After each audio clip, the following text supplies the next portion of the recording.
This video is on the YouTube channel of the Miami Valley Fair Housing Center.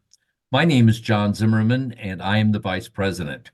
Welcome to this segment of a recorded live class on the 2022 Reauthorization of the Violence Against Women Act. Eliminating barriers to using VIWA and fair housing protections by victims, so right to report and non-compliant nuisance laws. So VIWA protects your right to report crime and emergencies from your home. So landlords, homeowners, tenants, residents, occupants, and guests of housing all have these rights. And when a crime happens, you should not be stopped to report it. And so we saw in Bedford, Ohio, the police informed a landlord that their tenant created a nuisance 1 week after her partner attacked her. And police had arrived on the scene after a 911 call from a male stating that his dad was hitting his mom.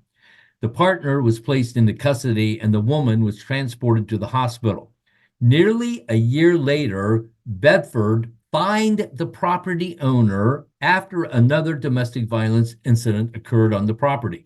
And if that happens to someone, we should be called, okay? And we will, or call Jill, and Jill will get the Attorney General involved because landlords should not be fined for not evicting someone because they had this domestic violence event. And so those are important things. So the always we have the right to seek law enforcement, and we can't be penalized based on requests that are based on criminal activity. So the nuisance property ordinance that include fines for an excessive number of calls for emergency or ambulance services or other incidents of domestic violence violate the Fair Housing Act.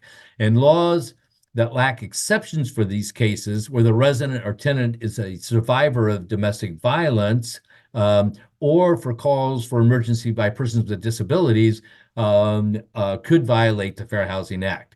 And so laws that require or encourage denial of an applicant with any criminal record, including arrests and misdemeanors, are also send out red flags, okay? And so the Justice Department has said that we cannot deny people based on an arrest record. It is not a conviction. So those types of laws compromise people's future rental eligibility. They have an adverse impact on landlords and survivors. They experience homelessness, loss of children. Discriminatory policing impacts domestic violence survivors in immigrant communities and communities of color due to low thresholds for nuisance enforcement. So those are things that we want to have reported to us, or we encourage people to report them to the Attorney General. Questions about these laws. So they cannot contain the laws. A nuisance law can't contain actual or threatened assessment of monetary or criminal penalties, fines or fees, eviction, refusal to rent or renew, refusal to issue an occupancy permit or landlord permit, or closure of a property. So all those things, jurisdictions that have them need to take a long, hard look and have their attorneys see whether or not they're in compliance with the Fair Housing Act. Any questions about that section? Yes, there's one. John, how Yes. about if the victim drops any protections against the partner and allows them back in the household? That's going to happen all the time, and they still have their VIWA rights. That will happen time and again. It's like we've learned in homelessness that we get people that are homeless, chronically homeless. We put them into an apartment, and then 2 weeks later, they're living down under the bridge under a cardboard box, and the social worker gets them back on their meds and gets them back in the apartment. And we don't evict someone because